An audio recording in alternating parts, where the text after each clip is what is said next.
Halo teman-teman, welcome back to my channel YouTube. Kembali lagi bersama aku Kiflo. Oke teman-teman, terima kasih buat kalian yang udah klik video ini. Dan terima kasih juga buat kalian yang udah pantengin cerita ini sampai sekarang. Oke teman-teman, dan kita langsung lanjut aja ya untuk ceritanya. Seolah-olah kejadian ini seperti mimpi belaka. Suara-suara itu mengisyaratkan satu hal. Di sekeliling rumah pasti ada sesuatu. Simba yang awalnya membungkuk kemudian mulai terjatuh, terjerebam di atas tanah. Dengan mata mendelik melotot ke arah Mas Erik dan Mas Damar. Simba mulai merangkak. Kedua kaki Simba seperti lumpuh, ia merangkak hanya menggunakan tangannya. Dengan bibir yang komat kamit, entah apa yang diucapkannya. Simba terus mendekat. Mas Damar sudah mulai melantunkan doa, meminta agar siapapun bisa menolongnya. Mas Erik hanya terdiam sembari merancang. Saat itulah tercium aroma familiar yang seolah menyadarkan Mas Erik dan Mas Damar. Aroma itu adalah aroma sembujo. Aroma itu semakin menyengat, semakin menyengat. Suara Rama yang sedari tadi menciut nyali Mas Erik dan Mas Damar perlahan sirna. Di belakang ada pintu, Rik, teriak Mas Damar. Mereka bergegas lari dan Simba masih berusaha mengejar. Dilihat kotak yang Mas Damar lihat tadi, namun segera ia tepis pikiran yang masih menyimpan tanda tanya. Apa maksud dari kain kafan itu? Yang ia lihat pertama dari halaman belakang rumah adalah berpetak-petak tanaman singkong. Aroma sembujo masih tercium menyengat. Anehnya, hanya Mas Erik yang menciumnya. Ikut aku, Mar. Entah terjepit atau apa, Mas Erik merasa aroma ini seperti memberinya jalan. Benar saja, langkah mereka perlahan menuju ke tanah hutan. Pepohonan yang sedari tadi menjadi penanda perjalanan mereka, kini mulai menjadi mereka telusuri. Mas Erik meyakinkan Mas Damar desa itu dihuni oleh mayat. Pertanyaannya adalah kenapa mayat harus dikuburkan lagi? Kain kafan, Rik, apa hubungannya? Mas Erik terlihat bingung. Di kotak yang ada di dapur ada banyak kain kafan. Mas Erik dan Mas Damar masih berpikir sampai ia baru sadar. Di tempat mereka berdiri, mereka tidak sendirian lagi. Di balik pohon banyak sepasang mata yang mengawasi. Dan setelah diperhatikan lagi, itu adalah sosok pocong. Tidak hanya satu pocong, namun hampir ada puluhan pocong. Mas Damar dan Mas Erik terdiam mematung sendiri. Mas Damarlah yang mendengar suara mereka. Tali pocong, tali pocong. Dengar apa tidak, Rik? Dengar apa? Tali pocong. Setelah mendengar itu Mas Erik baru paham. Kuburan Mat. Tali pocong di mayatnya.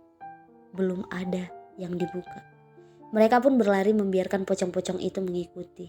Yang mengerikan, pocong-pocong itu terbang di atas mereka. Kuburannya di mana? Di sana. Itu ngapain pocongnya ngikuti gitu, Mas? Tanya gue penasaran. Mas Damar menatap gue, mencoba berpikir sebelum bilang.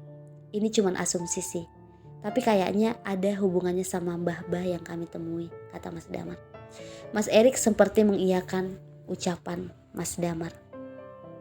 Di tengah kegelapan hutan, Mas Damar dan Mas Erik gak berhenti-henti berlari.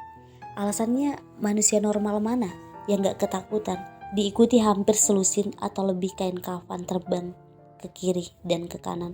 Sembari mendengar mereka mengatakan tali pocong di sepanjang perjalanan.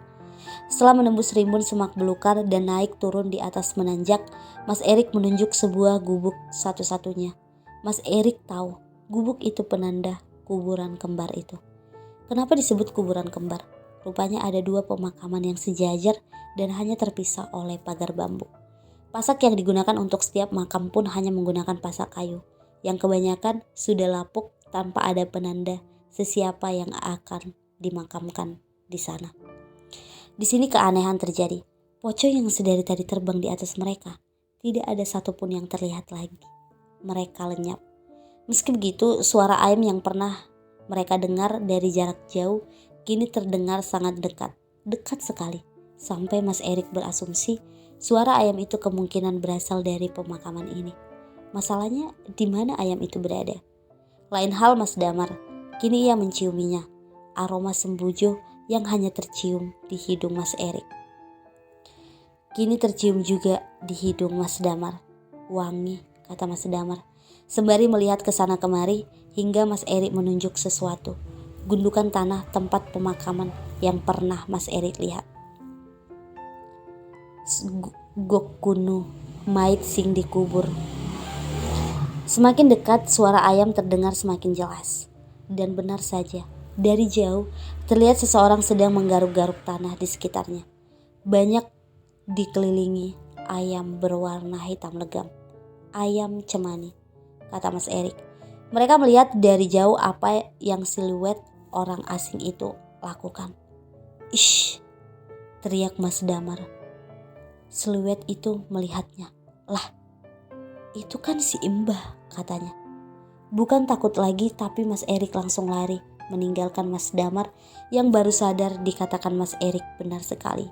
Simba yang sedari tadi tersaruk-saruk mengejar mereka. Di tengah kepanikan itulah aroma sembujo yang misterius itu tercium lagi.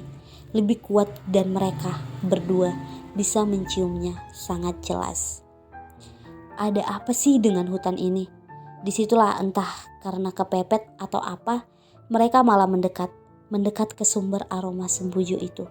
Yang padahal mereka berdua tahu bahwa itu adalah aroma dari Wanggul. Namun setidaknya aroma itu benar-benar membawa mereka ke jalanan yang tidak asing lagi. Mas Damar yang mengikuti Mas Erik dari belakang hanya mendengar sekelibet suara. Suara meraung, keras sekali, seperti suara macan.